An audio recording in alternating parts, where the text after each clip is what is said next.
Halo pemirsa Kitab Mawas Diri. Dalam video kali ini, saya akan membawakan sebuah pembahasan yang berjudul Sejarah Keraton Kasultanan Ngayogyakarta. Semoga pembahasan ini dapat menjadi pengetahuan untuk kita semua. Tanpa berlama-lama lagi, langsung saja kita ke pembahasannya. Awal berdirinya negeri Ngayogyakarta. Keraton Ngayogyakarta adalah salah satu keraton Jawa yang masih berdiri tegak di Negara Kesatuan Republik Indonesia. Selain Keraton Ngayogyakarta, masih ada 3 lainnya, yaitu Kasunanan Surakarta, Pura Mangkunegaran, dan Pura Pakualaman, yang sejak tahun 2004, keempat keraton itu disatukan dalam wadah catur sagotra, yang bertujuan untuk mempersatukan keempat trah, dalam ikatan kesamaan falsafah budaya dan keterkaitan sejarah leluhur Mataram. Keberadaan Keraton Ngayogyakarta tidak bisa dilepaskan dari sejarah berdirinya Kasultanan Ngayogyakarta Hadiningrat, yang dimulai dari Perjanjian Giyanti, pada tahun 1755 atau dikenal dengan Palihan Negari. Pada saat Mataram, Surakarta Hadiningrat, diperintah oleh Susuhunan Pakubuwono II, Pangeran Mangkubumi, adik dari Susuhunan Pakubuwono II, bermaksud untuk mengendalikan pesisir utara Jawa, sebagai langkah strategis mengurangi pengaruh VOC di bumi Mataram. Akan tetapi, akibat pengkhianatan dan kecurangan, yang dilakukan oleh Pati Pringgoloyo yang didukung VOC, langkah Pangeran Mangkubumi menemui jalan buntu. Hal tersebut, mendorong Pangeran Mangkubumi keluar dari istana, sejak tanggal 4 Jumadilawal 1671 atau tanggal 19 Mei tahun 1746 untuk melakukan perlawanan terhadap VOC pada saat Nicholas Harting menduduki jabatan Gubernur Jawa Utara di Semarang. Dia mempunyai cara untuk menyelesaikan masalah yang ditimbulkan oleh perlawanan Pangeran Mangkubumi. Pendekatan kepada Pangeran Mangkubumi dan menawarkan jalan perdamaian adalah cara yang dipilih oleh Harting. Sadar bahwa dia tidak bisa melakukannya sendiri, maka Harting mengutus seorang keturunan Arab, Syekh Ibrahim atau lebih dikenal dengan Tuan Sarip Besar, untuk menawarkan jalan perundingan kepada Pangeran Mangkubumi. Pertemuan Pangeran Mangkubumi dengan Nicholas Harting dilaksanakan di Desa Padagangan, Grobogan pada tanggal 22 sampai 23 September tahun 1754, dengan 3 pembahasan, yaitu 1. Pembagian wilayah. 2. Gelar Raja Sunan dan Sultan. 3. Lokasi pusat pemerintahan kerajaan, untuk Pangeran Mangkubumi ing Ngayogyakarta. Kesepakatan yang diperoleh, merupakan rancangan awal perjanjian, yang kemudian dikenal sebagai Palihan Nagari. Hasil kesepakatan ini, disampaikan kepada Gubernur Jenderal dan Pakubuwono III. Kata sepakat dari Pakubuwono III, diperoleh pada tanggal 4 November tahun 1754. Kemudian, butir-butir kesepakatan tersebut dituangkan dalam naskah Perjanjian Giyanti. Puncaknya, pada tanggal Kamis Kliwon 29 Rabiul Akhir 1680 atau tanggal 13 Februari tahun 1755, Perjanjian Giyanti ditandatangani oleh pihak-pihak terkait. Adapun yang ikut menandatangani perjanjian tersebut, dari pihak Pangeran Mangkubumi diantaranya, 1. Pangeran Harya Hamangkunagara Mataram. 2. Pangeran Ngabehi Lering Pasar. 3. Pangeran Natakusuma. 4. Pangeran Harya Pakuningrat. 5. Adipati Danureja. 6. RT Rangga Prawiradirja. Sedangkan dari pihak VOC diantaranya, 1. Nicholas Harting. 2. W. van Ossenbusch. 3. J.J. Steenmulder. 4. W. Vokens. Isi dari perjanjian Giyanti tersebut adalah 1. Pangeran Mangkubumi dinobatkan sebagai Sultan dengan gelar Sri Sultan Hamengkubuwana Senapati ing Alagang Abdurrahman Sayyidin Panatagama Kalifatullah, dan memegang kekuasaan separuh dari negeri Mataram, yang akan diwariskan turun-temurun. 2. Patih, sebagai abdi dalam dengan pangkat tinggi, yang menjalankan perintah-perintah besar di bawah kendali VOC. 3. Sultan, memberikan ampunan kepada semua bupati, yang sebelumnya mendukung VOC. 4. Sultan, tidak akan menuntut hak atas wilayah Madura dan wilayah pantai, pesisir, yang sudah diserahkan oleh Sunan Pakubuwana II kepada VOC. 5. Sultan bersedia mentaati perjanjian-perjanjian yang telah disepakati oleh Raja-Raja Mataram sebelumnya dengan VOC. 6. Sultan akan terbebas dari perjanjian jika VOC mengingkari isi perjanjian. Dengan ditandatanganinya perjanjian Giyanti tersebut, babak awal Kesultanan Yogyakarta dimulai. Pada Kamis Pon, tanggal 13 Maret tahun 1755, 29 Jumadil Awal 1680 Terajul, Pangeran Mangkubumi dinobatkan sebagai Raja pertama Ngayogyakarta Hadiningrat dengan gelar Sri Sultan Hamengkubuwana Senapati ing Alaga Ngabdurrahman Sayyidin Panatagama Khalifatullah. Karena Keraton Ngayogyakarta belum selesai dibangun, maka pada hari Kamis Pon, 13 Sura 1681 atau tanggal 9 Oktober tahun 1755, Sultan Hamengkubuwono bertempat di Pesanggerahan Ambar Ketawang. Pada Kamis Pahing, 13 Sura 1682 atau tanggal 7 Oktober tahun 1756, Sultan Hamengkubuwono beserta keluarga mulai menempati keraton dengan ditandai sengkalan Mehmet Dwi Naga Rasa Tunggal 1682J yang diukir di dinding kelir Regol Magangan dan Dwi Naga Rasa Wani 1682J yang dikukir di dinding Regol Gadung Melati. Konsep dan filosofi tata ruang Keraton Ngayogyakarta Hadiningrat. 1. Tata letak Keraton Yogyakarta. Keraton Yogyakarta terletak di tanah datar yang diapit 6 sungai, Kod, Winanga, Gajah Wong, Bedok, Opak, Praga, yang simetris, dan sebelah utara terletak Gunung Merapi dan Samudra Hindia di sebelah selatan. Posisi dan kedudukan yang demikian menunjukkan Keraton Yogyakarta berada pada sanktuari area, daerah yang disucikan. Hubungan Gunung Merapi, Keraton, dan Laut Selatan merupakan konsepsi Trihita Karana sebagai sumbu imajiner, dan hubungan Tugu, Keraton, Panggung Krapyak merupakan konsepsi Lingga, Yoni sebagai sumbu filosofi. Oleh Sri Sultan Hamengkubuwana I sebagai arsitek tata ruang Keraton Yogyakarta, konsepsi yang Hinduistis tersebut diubah menjadi filosofi Islam, Jawa. Sumbu imajiner diubah menjadi konsep filosofi Hamemayu Hayuning Bawana dan Manunggaling Kawula Gusti. Sedang sumbu filosofi diubah menjadi konsep filosofi Sangkan Paraning Dumadi, dengan Kedaton sebagai titik pusat, sentrum, filosofi dengan divisualisasikan lampu Kiai Wiji, yang tidak pernah padam sejak Sri Sultan Hamengkubuwana I bertahta. Dari Panggung Krapyak sampai Kedaton melambangkan asal manusia dilahirkan sampai menginjak dewasa, menikah dan melahirkan Sangkan. Dari Tugu Pal Putih sampai Kedaton melambangkan perjalanan manusia menghadap Sang Pencipta, Paran. Khusus dari Bangsal Manguntur Tangkil ke utara sampai Tugu merupakan arah pandang Sultan pada saat meditasi di Bangsal Manguntur Tangkil menghadap ke utara dengan Tugu Golong, Gilik sebagai titik pandang, point of view. Jenis vegetasi dari Tugu sampai ujung utara Jalan Pangurakan, jenis vegetasi asli yang ditanam adalah pohon asem dan gayam. Asem bermakna sengsem, tertarik, dan gayam bermakna ayom, teduh, damai.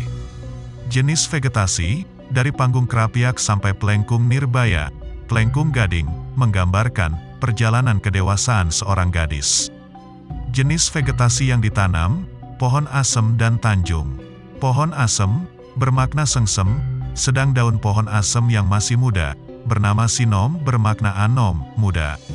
Filosofi yang terkandung pada pohon asem ini, bahwa gadis yang masih anom, muda, akan menimbulkan rasa sengsem, tertarik bagi seorang jejaka, maka senantiasa disanjung, dilambangkan dengan pohon tanjung. 2. Filosofi vegetasi di Keraton Yogyakarta.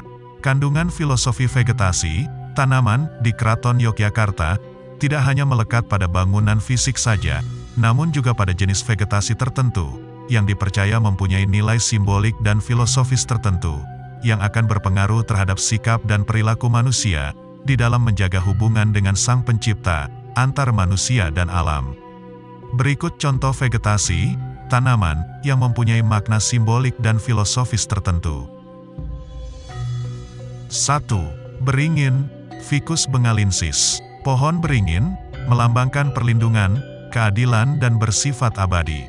Pohon beringin juga, melambangkan bersatunya kawula dan Gusti, atau rakyat dengan pemimpin, atau manunggalnya manusia dengan Tuhannya, yang divisualisasikan dengan dua ringin kurung di alun-alun keraton.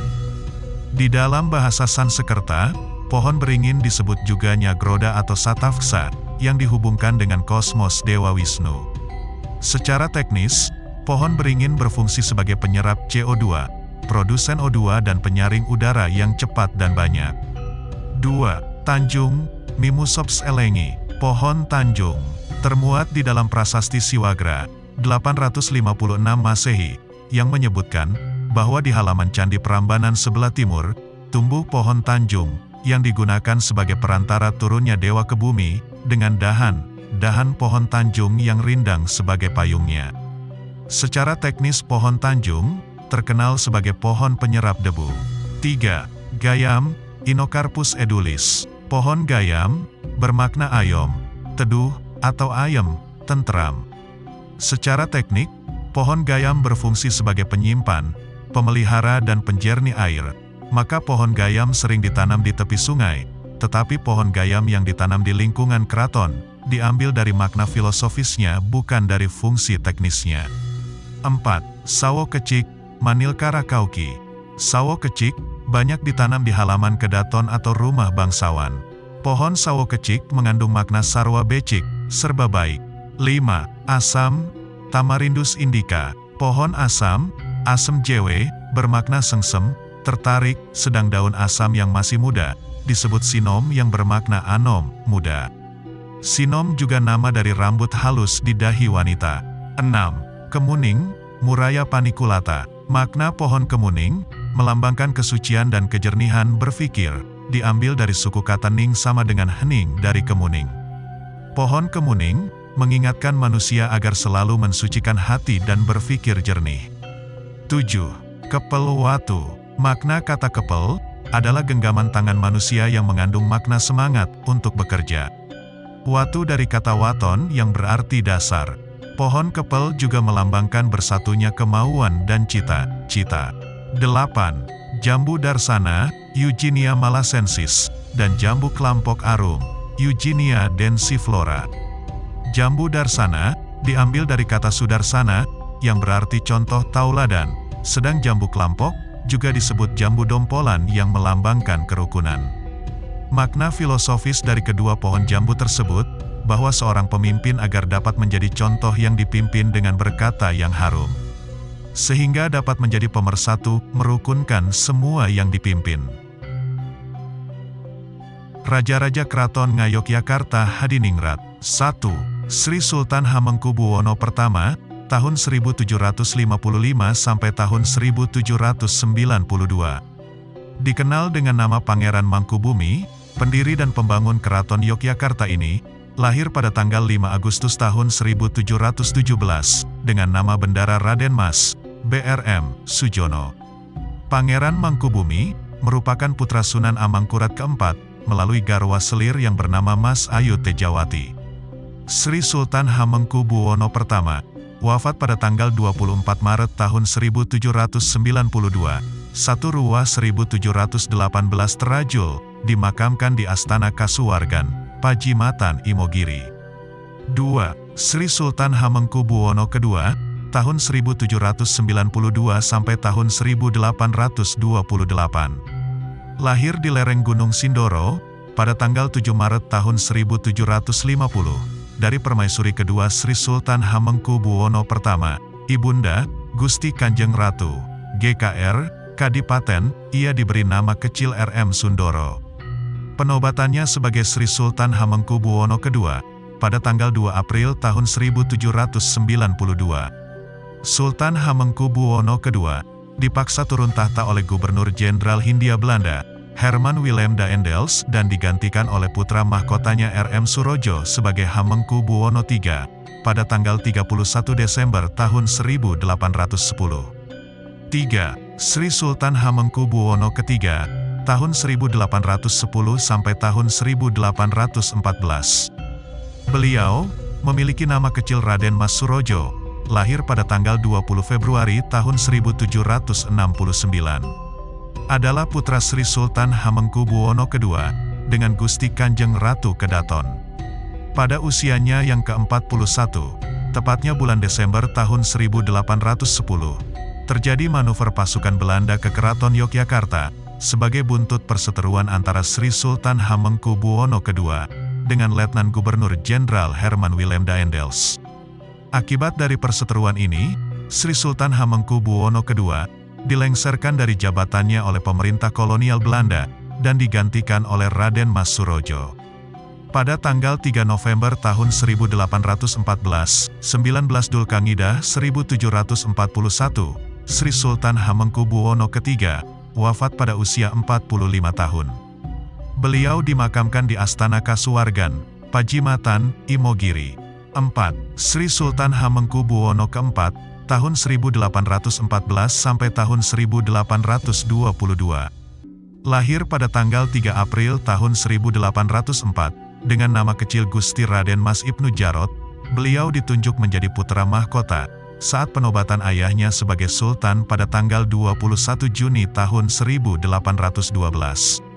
Tidak lama berselang, putra Sri Sultan Hamengkubuwono III, dengan permaisuri Gusti Kanjeng Ratu Hageng ini naik tahta sebagai Sri Sultan Hamengkubuwono IV, pada tanggal 9 November tahun 1814 ketika umurnya masih 10 tahun.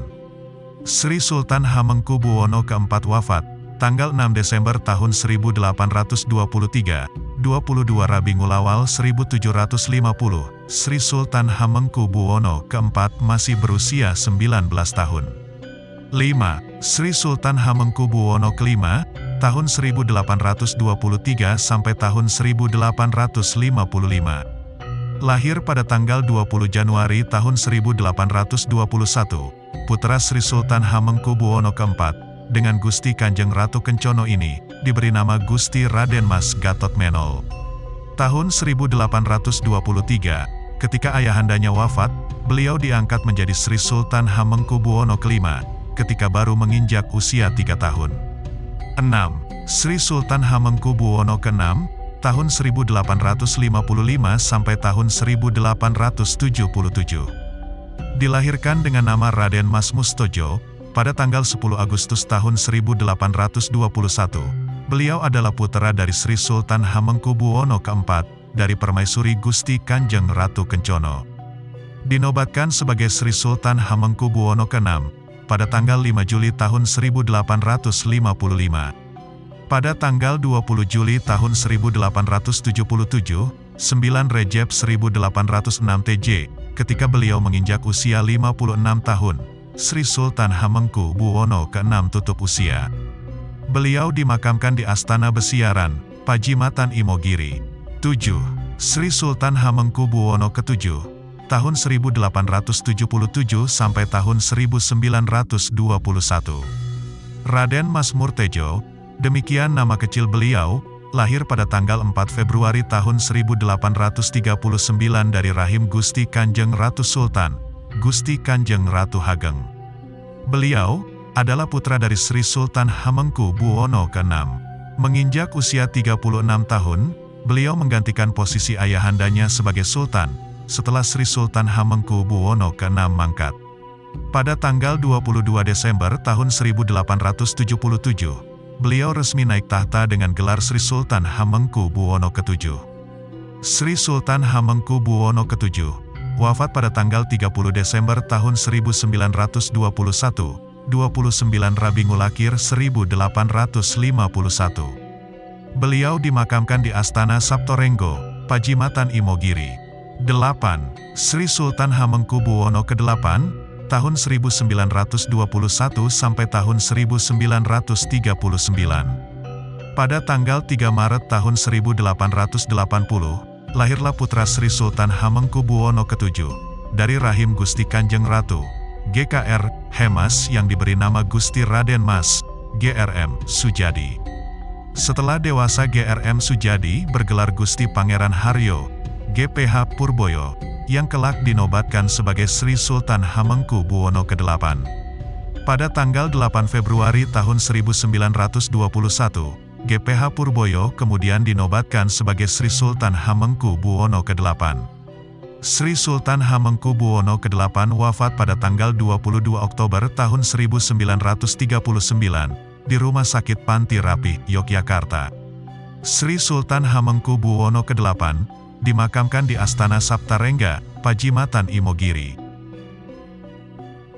9. Sri Sultan Hamengkubuwono ke-9 tahun 1940 sampai tahun 1988. Gusti Raden Mas Doro Jatun, demikian nama yang disandang beliau ketika kecil. Dilahirkan pada tanggal 12 April tahun 1912, beliau adalah anak ke-9, Sri Sultan Hamengkubuwono ke-8 dari istri kelimanya, Raden Ajeng Kustilah atau Kanjeng Ratu Alit.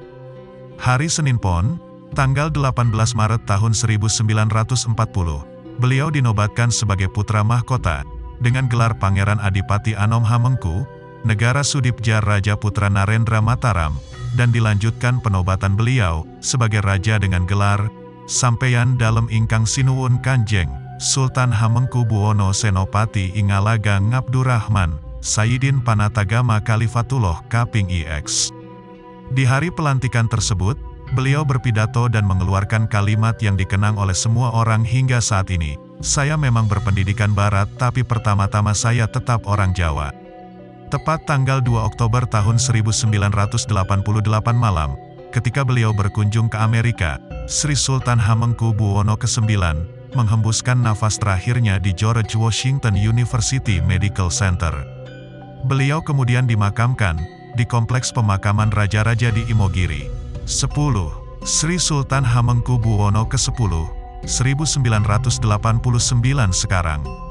Terlahir dengan nama bendara Raden Mas, BRM, Herjuno Darpito pada tanggal 2 April tahun 1946 di Yogyakarta.